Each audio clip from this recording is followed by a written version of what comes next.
Ulysses is written by Alfred Lord Tennyson, summary in Hindi. Ulysses एक प्रसिद्ध अंग्रेजी कविता है जिसे अल्फ्रेड लॉर्ड टेनिसन ने लिखा था।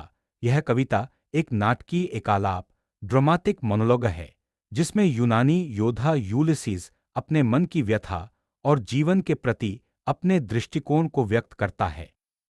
समरी।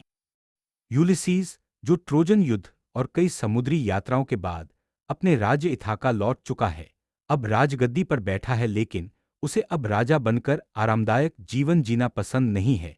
वह अपने पुराने रोमांच और यात्राओं को याद करता है और सोचता है कि ऐसा जीवन जिसमें कोई कार्य या उद्देश्य न हो, वह व्यर्थ है। उसे लगता है कि एक सक्रिय और खोजपूर्ण जीवन ही सच्चा जीवन है।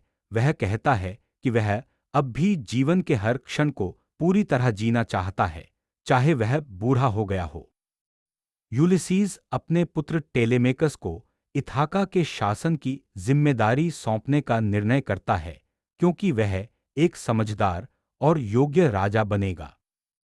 इसके बाद यूलिसीज अपने पुराने साथियों से कहता है कि चलो एक बार फिर से समुद्र की ओर निकलते हैं, चाहे यह आखिरी यात्रा ही क्यों न हो। वह अपने साहस और जीवन के उद्देश्य की बात करते हुए कहता है, संघर्ष करना, तलाशना, पाना पर कभी हार न मानना।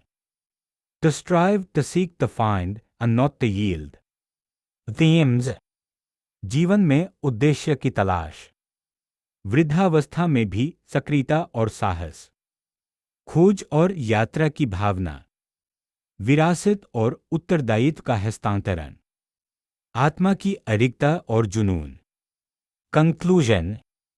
यूलिसीज कविता हमें यह सिखाती है कि जीवन में निरंतर कुछ नया सीखते रहना, आगे बढ़ते रहना और कभी हार न मानना ही सच्चा जीवन है। यह कविता मानव आत्मा की जिजीविषा और साहसिकता को दर्शाती है।